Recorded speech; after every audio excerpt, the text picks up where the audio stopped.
എല്ലാവർക്കും സ്വാഗതം. Research aptitude എന്ന യൂണിറ്റിന്റെ മോക്ക് ടെസ്റ്റ് സീരീസ് മൂന്നാം ഭാഗമാണ്. ഏറ്റവും പ്രധാനപ്പെട്ട 10 ക്വസ്റ്റ്യൻസ് ആണ് ഉൾപ്പെടുത്തിയിരിക്കുന്നത്. അപ്പോൾ നമുക്ക് ചോദ്യങ്ങളിലേക്ക് പോകാം. അതിനു മുമ്പ് ചാനൽ സബ്സ്ക്രൈബ് ചെയ്യാൻ മറക്കല്ലേ. First question, read the following statements about laboratory experiment. Statements are, it has relatively complete control of extraneous variables. Its results are applicable to real life situations. Which of the following is correct? അപ്പോൾ laboratory എക്സ്പെരിമെന്റിനെ കുറിച്ചുള്ള രണ്ട് statements ആണ് പറയുന്നത്. അപ്പോൾ അത് രണ്ട് സ്റ്റേറ്റ്മെന്റും correct ആണ്. ഒന്ന് ഓപ്ഷൻസ് പറയുന്ന രണ്ട് സ്റ്റേറ്റ്മെന്റും കറക്റ്റ് ആണ്. ഓപ്ഷൻ ബി പറയുന്ന ഫസ്റ്റ് സ്റ്റേറ്റ്മെന്റ് ഇൻകറക്റ്റും സെക്കൻഡ് സ്റ്റേറ്റ്മെന്റ് കറക്റ്റുമാണ്. ഓപ്ഷൻ സി പറയുന്നത് രണ്ട് സ്റ്റേറ്റ്മെന്റും ഇൻകറക്റ്റ് ആണ്. ഓപ്ഷൻ ഡി പറയുന്നത് ഫസ്റ്റ് സ്റ്റേറ്റ്മെന്റ് കറക്റ്റും സെക്കൻഡ് സ്റ്റേറ്റ്മെന്റ് ഇൻകറക്റ്റുമാണ്. അപ്പോൾ ലബോറട്ടറി എക്സ്പെരിമെന്റ് ആണ് ക്വസ്റ്റ്യൻ. അപ്പോൾ first statement, it has relatively complete control of extraneous variables. അപ്പോൾ ലബോറട്ടറി എക്സ്പെരിമെന്റ് എന്ന് പറയുമ്പോൾ it is conducted under highly controlled condition ആണ്. വേരിയബിൾസിന്റെ ഹൈലി കൺട്രോൾഡ് ആണ്. അപ്പോൾ ലബോറട്ടറി എക്സ്പെരിമെന്റിനെ കുറിച്ച് പറയുന്ന ഫസ്റ്റ് സ്റ്റേറ്റ്മെന്റ് കറക്റ്റ് ആണ്. അടുത്തത്, it's results are applicable to real life situations. അപ്പോൾ ഒരു ലബോറട്ടറി എക്സ്പെരിമെന്റ് എന്ന് പറയുന്നത് എപ്പോഴും റിയൽ ലൈഫ് സിറ്റുവേഷനുമായിട്ട് ആപ്ലിക്കബിൾ ആയിട്ടുള്ളത് ആയിരിക്കില്ല. അപ്പോൾ answer option D, first statement is correct but the second statement is incorrect. Second question, what do you mean by ONIX? ONIX എന്ന് പറഞ്ഞാൽ എന്താണെന്ന്. ഒനിക്സ് എന്ന് പറഞ്ഞാൽ ഓൺലൈൻ ഇൻഫർമേഷൻ എക്സ്ചേഞ്ച് ആണ്. Online information exchange. അപ്പോൾ നമ്മൾ മുന്നത്തെ മോക്ക് ടെസ്റ്റിൽ പഠിച്ചിരുന്നു ISBN, ISSN എന്നൊക്കെ പറഞ്ഞിട്ട് 2019 പുതിയ ടോപ്പിക്കിൽ റിന്യൂ ചെയ്ത് വന്ന ടോപ്പിക്സിലുള്ളതാണ്. അപ്പോൾ options, format to share bibliography, format to write research paper, software to check plagiarism, platform to generate innovative ideas. ONIX എന്ന് പറഞ്ഞാൽ ഓൺലൈൻ ഇൻഫർമേഷൻ എക്സ്ചേഞ്ച് എന്ന് പറഞ്ഞാൽ എന്താണെന്ന്. Answer format to share bibliography ആണ് ONIX. Format to share bibliography. Next, concepts in research which cannot be given operational definitions. ഒരു പ്രവർത്തന നിർവചനം നൽകാൻ കഴിയാത്ത ഗവേഷണ ആശയങ്ങൾ ഏതാണെന്ന്. Options, verbal concepts, oral concepts, hypothetical concepts, operational concepts. അപ്പോൾ വെർബൽ, ഓറൽ എന്ന് രണ്ടും സെയിം അർത്ഥം തന്നെയാണ്, വാക്കാലുള്ള എന്നുള്ളതാണ്. ഹൈപ്പോത്തറ്റിക്കൽ എന്ന് പറയുമ്പോൾ ഒരു സാങ്കല്പികമായിട്ടുള്ളത്, ഓപ്പറേഷണൽ പ്രാവർത്തികം എന്നുള്ളത് തന്നെ.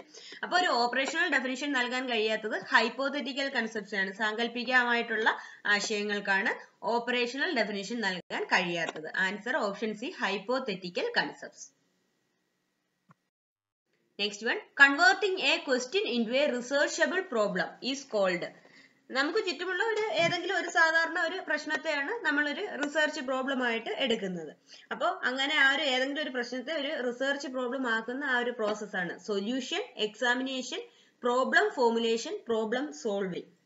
അപ്പൊ നമ്മുടെ ഒരു റിസർച്ചിന്റെ ഒരു ഫസ്റ്റ് സ്റ്റെപ്പ് തന്നെ formulation of A research problem ആണ്. അതായത് ഒരു പ്രോബ്ലം കണ്ടെത്തുക, നമ്മുടെ ഒരു സാധാരണ ഒരു പ്രശ്നത്തെ ഒരു റിസർച്ച് പ്രോബ്ലം ആക്കി മാറ്റുക എന്നുള്ളത്. അപ്പോൾ പ്രോബ്ലം ഫോർമുലേഷൻ ആണ്. ഓപ്ഷൻ സി ആണ്, converting a question into a researchable problem. Next one, a research problem is feasible only when. ഒരു ഗവേഷണ പ്രശ്നം സാധ്യമാകുന്നത് എപ്പോഴാണ്? ഒരു പ്രോബ്ലംസ് എല്ലാം തന്നെ ഒരു റിസർച്ച് പ്രോബ്ലമായിട്ട് നമുക്ക് മാറ്റാൻ പറ്റത്തില്ല. നമുക്ക് ചുറ്റുമുള്ള ഒരു പ്രശ്നത്തെ നമ്മളൊരു റിസർച്ച് പ്രോബ്ലം ആക്കി മാറ്റുന്നു. അപ്പോൾ അതിൽ ഒരു റിസർച്ച് സാധ്യമാകണമെങ്കിൽ ആ പ്രോബ്ലം എങ്ങനെയായിരിക്കണം എന്നതാണ്. Options, it has utility and relevance. അതിനൊരു ഉപയോഗം, ഒരു പ്രസക്തിയും ഉണ്ടായിരിക്കണം. ഇറ്റ് ഈസ് റിസർച്ചബിൾ, ഗവേഷണം ചെയ്യാൻ പറ്റുന്നതായിരിക്കണം.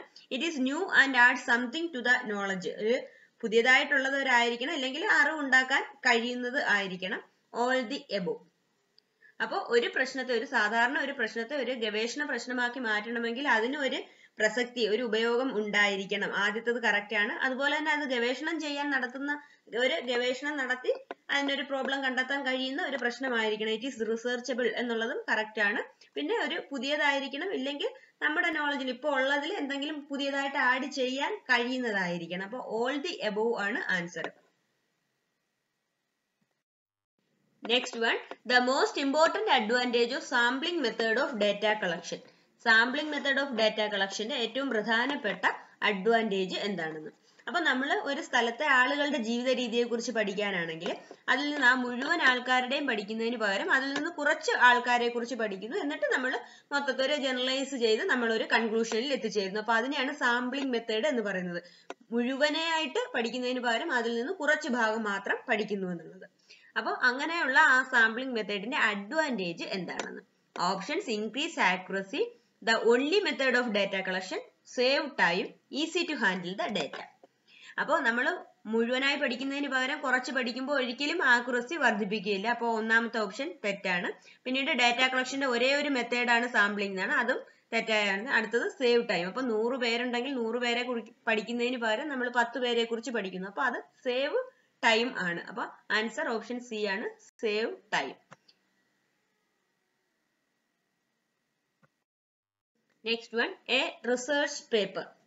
ഒരു റിസർച്ച് പേപ്പർ എന്ന് പറഞ്ഞാൽ എന്താണെന്ന്. ഓപ്ഷൻസ്: ഒരു വിഷയത്തെക്കുറിച്ചുള്ള വിവരങ്ങളുടെ സമാഹരണമാണ്. Is a combination of information on a topic.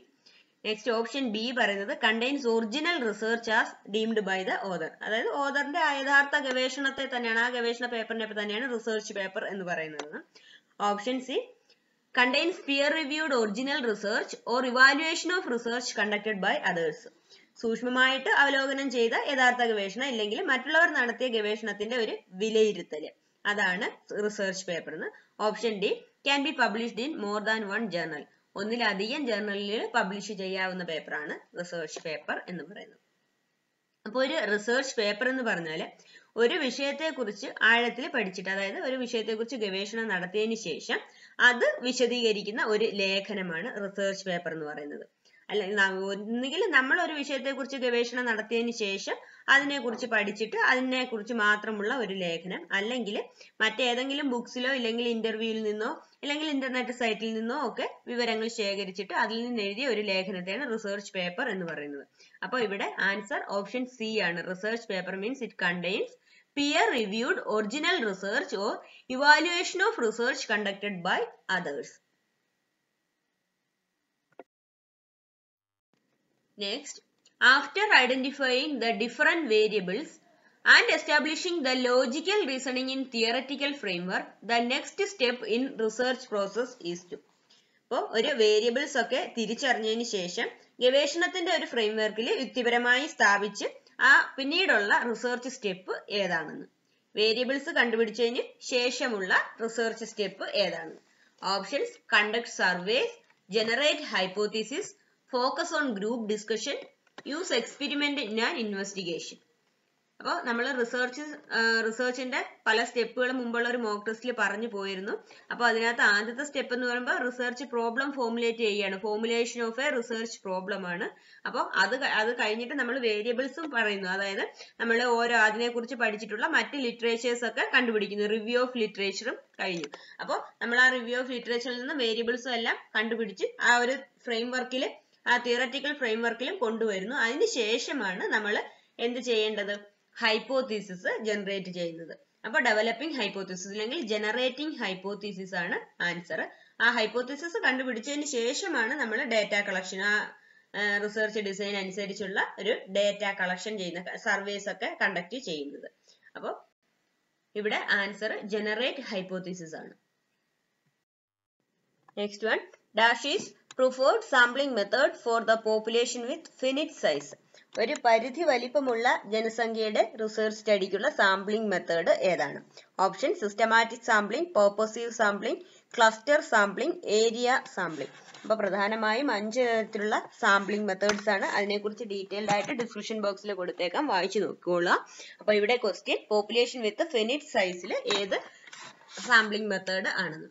Option A ആണ് കറക്റ്റ് ആൻസർ. സിസ്റ്റമാറ്റിക് സാമ്പിളിംഗ് ആണ്. ഒരു പോപ്പുലേഷൻ, ഒരു വലിയ പോപ്പുലേഷനിലെ സിസ്റ്റമാറ്റിക് ആയിട്ടുള്ള ഇടവേളകളിൽ നിന്ന് ആ പോപ്പുലേഷനെ തിരഞ്ഞെടുത്തുള്ള സാമ്പിളിംഗ് മെത്തേഡ്.